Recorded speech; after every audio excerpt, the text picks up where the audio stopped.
রাষ্ট্রবিদ্বেষী রাষ্ট্রবিদ্বেষী ভারত বিদ্বেষী দেশ বিদ্বেষী কোনো লোকের প্রতি আমাদের কোনো সহমর্মিতা নেই।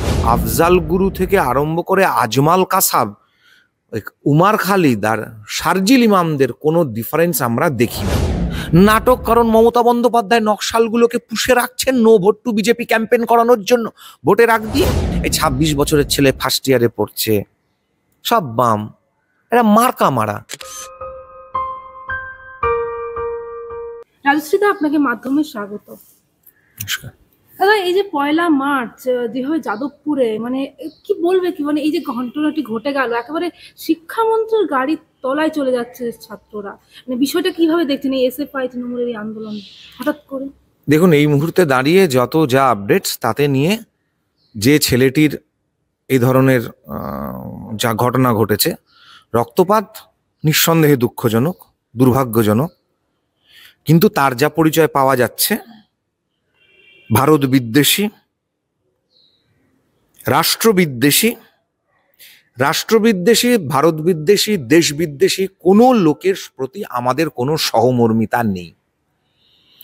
যে ভারত রাষ্ট্রের বিরুদ্ধে যুদ্ধ ঘোষণা করতে চাইছে, যে হিন্দু ধর্মের প্রতি যুদ্ধ ঘোষণা করতে চাইছে, তার সাথে আফজাল গুরু থেকে আরম্ভ করে আজমাল কাসাব, উমার খালিদ আর শারজিল ইমামদের কোনো ডিফারেন্স আমরা দেখি না।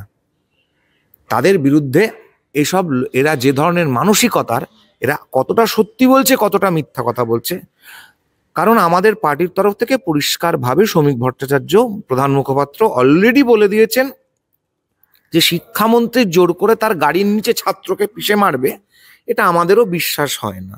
আর যেহেতু ঘটনাটা বামেদের নাটক, রক্তের রাজনীতি, খুনের রাজনীতি, ন্যারেটিভ, গোয়েবলস প্রপাগান্ডা বিশ্বব্যাপী সবাই জানে।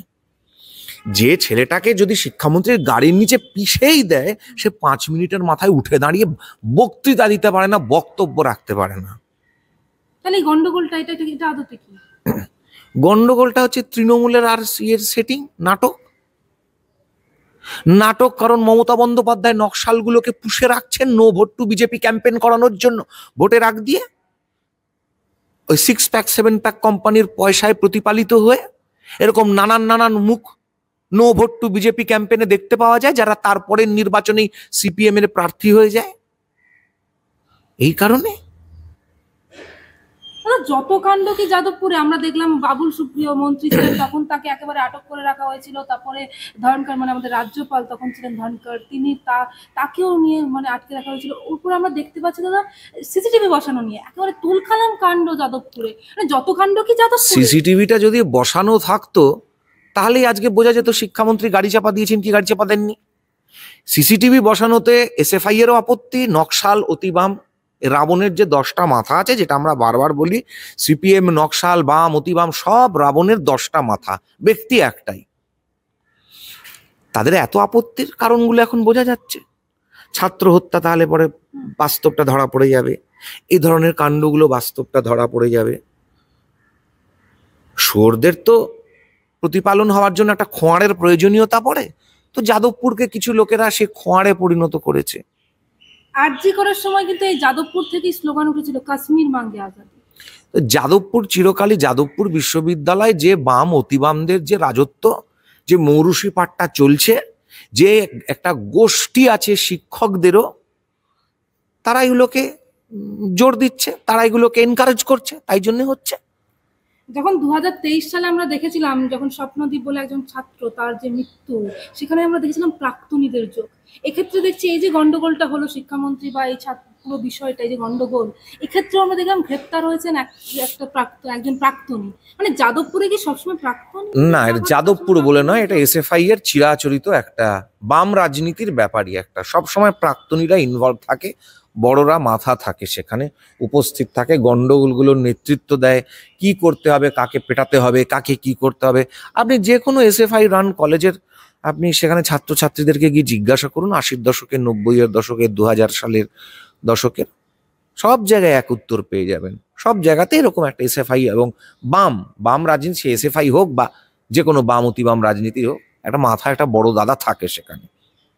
মানে এক্ষেত্রেই তো প্রশ্ন উঠছে, মানে একটা ক্যাম্পাসে প্রাক্তনীরা, মানে প্রাক্তনীদের কি কাজ? আর তাই জন্যই তো 50 বছরের বাম অতি বাম ছাত্ররা পিএইচডি করে যায়, এই 26 বছরের ছেলে ফার্স্ট ইয়ারে পড়ছে, সব বাম, এরা মার্কা মারা। এই জন্য তো আমরা কমিউনিস্টদেরকে বামপন্থীদেরকে মানুষ বলেই মনে করি না, কারণ ওদের মধ্যে কোনো রুচি নেই, ওদের মধ্যে কোনো শিক্ষা নেই, ওদের মধ্যে কোনো বোধ নেই। ওরা একটা ধ্বংসাত্মক একটা ক্যাটাগরির, রাবণের মতন। সামান্য ভোট নিয়ে এই যদি এরকম তুলকালাম ঘটনা ঘটে থাকে, মানে পুরোটাই কি প্রাসঙ্গিকতার কথা? তাহলে ভাবুন 34 বছরে কি হয়েছে, তাহলে ভাবুন সাঁইবাড়িতে ঠিক কি অত্যাচারটা হয়েছিল, মরিচঝাপিতে কি কি হয়েছিল, নেতাই সিঙ্গুর, নন্দীগ্রাম, আমলাশোল, এ সমস্ত সুচপুর, এগুলোতে কি হয়েছিল, ধানতলা বানতলায় কি হয়েছিল। সঞ্জীব তীর্থঙ্করকে যে পাওয়া গেল না, না পাওয়া যাওয়ার আগে তাদের সাথে কি হয়ে থাকতে পারে, ধানতলা বানতলায় কি জিনিস হয়েছিল, একের পর এক ব্যবসায়ীদের সঙ্গে কি হয়েছিল, অশোক কুমার নাইটে কি হয়েছিল, এগুলো ভেবে নিন, তাহলে পরিষ্কার হয়ে যাবে। যারা হিটলারকে গালি দেয় তারা নিজেরা কতটা নরসংহার করেছে, হিটলারের মৃত্যু সংখ্যা বেশি না স্তালিনের মৃত্যু সংখ্যা বেশি, এটা তো এখন স্মার্টফোন গুগল করলে পরেই জানতে পেরে যাবে। যাহা হিটলার তাহাই স্তালিন। দাদা, আজকে দেখলাম আজকে বিকেল 4টে অবধি একেবারে সময়সীমা বেঁধে দিয়েছিল পড়ুয়ারা, যে তাদের সাথে মানে উপাচার্যকে তাদের সঙ্গে দেখা করতে হবে। কিন্তু আমরা অন্যদিকে দেখতে পাচ্ছি উপাচার্য তিনি তো অসুস্থ হয়ে হসপিটালে বন্দী, মানে হসপিটালে ভর্তি হয়েছেন, এবং সেক্ষেত্রে তারা বলছে, মানে ছাত্রীরা তারা বলছেন যদি উপাচার্য তাদের সঙ্গে দেখা না করেন তাহলে তারা হচ্ছে বৃহত্তর আন্দোলনের হুঁশিয়ারিও দিয়ে দিয়েছে। আন্দোলন করুক, যদি রাষ্ট্রবিরোধী শক্তি আন্দোলন করতে চায় তাহলে পরে উপাচার্যের উচিত এদেরকে রাস্ট্রিকেট করে দেওয়া। যারা দেশে ভারত রাষ্ট্রের বিরুদ্ধে গিয়ে কথা বলছে, করে আবার আন্দোলনের ভয় দেখাচ্ছে, যদি এরা সেই গোষ্ঠী হয়ে থাকে তাহলে এদের উচিত রাস্ট্রিকেট করে দেওয়া। এদের উচিত এমনভাবে রাস্ট্রিকেট করা যাতে ভারতবর্ষের কোনো ইউনিভার্সিটি, কোনো স্কুলে কোথাও যাতে আর পড়াশুনো না করতে পারে। কারণ যারা ভারত রাষ্ট্রের বিরুদ্ধে যুদ্ধ ঘোষণা করে, যারা সমাজের বিরুদ্ধে যুদ্ধ ঘোষণা করে, যারা কদর্য কুরুচিপূর্ণ চিন্তা ভাবনা রাখে, তাদের সাথে কোনো টেররিস্টের কোনো আলাদা করে তফাৎ করা যায় না। তারা এরাই মাওবাদী, যারা মাওবাদকে সমর্থন করছে, যারা হত্যা খুন, সিআরপিএফ জওয়ানরা মারা গেলে পরে তাদের উল্লাস করছে, স্বঘোষিত নকশাল, স্বঘোষিত মাওবাদী, তাদের সঙ্গে আজমাল কাসাব থেকে আরম্ভ করে বুরহান ওয়ানি কারুর কোনো ডিফারেন্স নেই। এদের বিরুদ্ধে রাষ্ট্রদ্রোহিতার কমপ্লেন হওয়া উচিত, এদেরকে পুলিশের হাতে, আর্মির হাতে ছেড়ে দেওয়া উচিত, এবং আর্মি একটা নকশাল এবং একটা মাওবাদীর সঙ্গে যে আচরণটা করবে এদের সঙ্গে সেটাই করা উচিত। এদের শিক্ষারও কোনো দরকার নেই, এদেরকে ভারতবর্ষের বিভিন্ন স্কুলে পড়ার, এরা অন্যত্র গিয়ে পড়ুক। অন্যদিকে দেখতে পাচ্ছি একেবারে পুলিশের ভূমিকা নিয়ে একেবারে প্রশ্নচিহ্ন তুলে দিয়েছেন সৌগত রায়। তিনি বলছেন যে যাদবপুর কাণ্ডে মন্ত্রীকে বাঁচাতে কেন ব্যর্থ পুলিশ, তদন্ত করে দেখা দরকার। এই তো প্রথম দিনকে আমরাই বলেছি যে প্রশাসনিক ব্যর্থতা। একটা মন্ত্রী আসছে যাদবপুরে, এবং যেখানে যাদবপুরের রেজিস্টার্ড একটা ইতিহাস আছে গন্ডগোলের, সেখানে পুলিশ উপস্থিত ছিল না কেন? যখন অডিটোরিয়ামের মধ্যে দাঁড়িয়ে ওরা অসভ্যতামি করছে তখন পুলিশের আইবি ছিল না? মন্ত্রী যেখানে ছিল সেখানে তো পুলিশের আইবির উপস্থিত থাকা উচিত ছিল।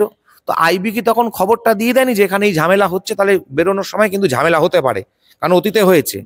সেই পর্যাপ্ত পরিমাণ ফোর্স, ইউনিভার্সিটি ক্যাম্পাসের মধ্যে পুলিশ ঢুকবে না, কিন্তু মন্ত্রীকে তো প্রোটেকশন দিতে পারে রে বাবা, মন্ত্রীকে প্রোটেকশন দিতে তো ঢুকতে পারতো। তাহলে এটা কি কোনো নির্দেশিকা ছিল, না ইচ্ছাকৃত না অনিচ্ছাকৃত ভুল, নাকি পুলিশের মাথা আজকাল কাজ করে না? পুলিশ মন্ত্রীর কথা বাদই দিন, উনি সবকিছু বিষয়ের মন্ত্রী, উনি কিছুই জানেন না, কিছুই পারেন না, আবার সবকিছুই মুখে বলেন পারেন।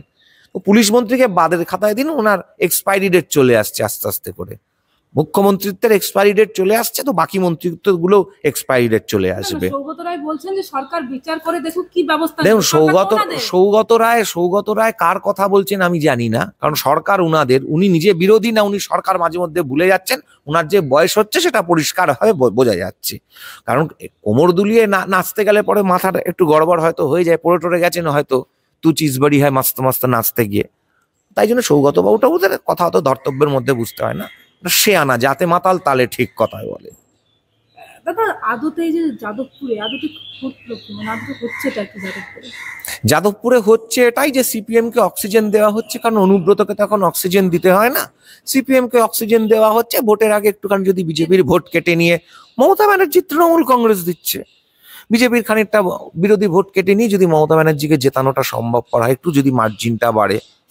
কারণ আগের বার তফাৎ ছিল 54 লক্ষ তৃণমূলের সঙ্গে বিজেপির, এবারে ব্যবধানটা 2024-এর নির্বাচনে কমে হয়ে গেছে 42 লাখ, যার মধ্যে থেকে 20-22 লাখ হচ্ছে ভুয়ো ভোটার। তাহলে কত পড়ে থাকলো পড়ে 20 থেকে 10 যদি এদিকে উল্টে যায়, তাহলে গয়া গঙ্গা গদাধর হরি মমতা বন্দ্যোপাধ্যায়ের সরকার।